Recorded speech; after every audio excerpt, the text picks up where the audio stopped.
Peut-être vous avez aussi posé la question, est-ce que Dieu est vraiment un Père aimant qui nous aime, qui nous aime?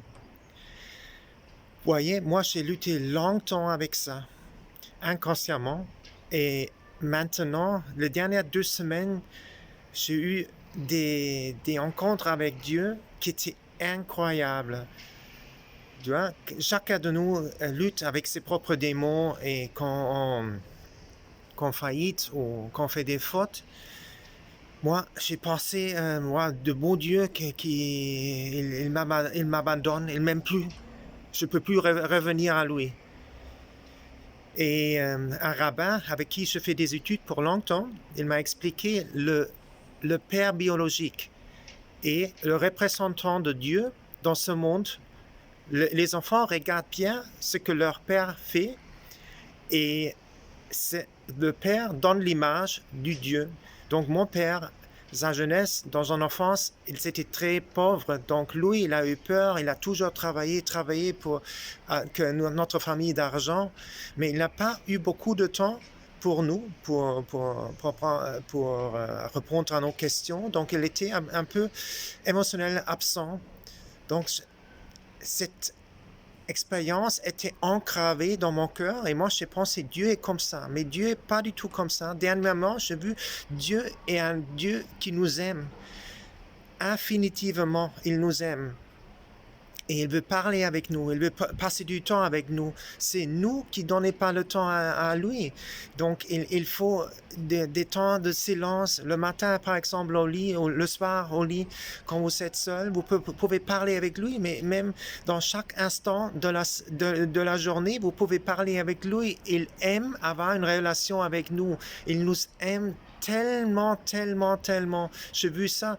On peut faire des bêtises, on peut toujours retourner à lui, comme Jésus dit, et du parable de l'enfant perdu, le fils perdu.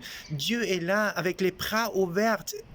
C'est à nous de retourner. Le seul truc que Dieu veut qu'on reprenne, tu vois, que disent, wow, j'ai fait du mal, bon, papa au ciel, papa c'est un papa vraiment, papa au ciel, j'ai fait une bêtise, un papa, il, il embrasse l'enfant, il aime l'enfant, il dit reviens et on va essayer ensemble de marcher. Tu vois, Dieu veut que nous marchions étroite. Il veut le meilleur pour nous et pas le mauvais. Le mauvais côté, ça vient de l'autre côté ou de notre action que nous, on n'a pas fait, pas bien fait. C'est pas à rapprocher à Dieu. Si vous êtes vraiment honnête avec vous-même, vous voyez ça dans votre vie aussi. Donc, je vous souhaite que vous avez cette expérience. Si vous ne me croyez pas ou vous avez des problèmes de le croire, juste demande à Dieu, est-ce que Thomas, c'est vrai ce qu'il dit, c'est que c'est un Dieu vivant qui est là maintenant, qui veut avoir une relation avec moi. Et vous allez avoir des signes, des gens qui entrent dans votre vie, qui vous allez vous expliquer, ou même des inspirations de Dieu, des coïncidences que vous allez savoir dans votre cœur que Dieu est vivant, qu'il aime, que vous aime infinitivement. Et je vous souhaite cette expérience, je vous souhaite vous allez avoir une joie, une paix en vous,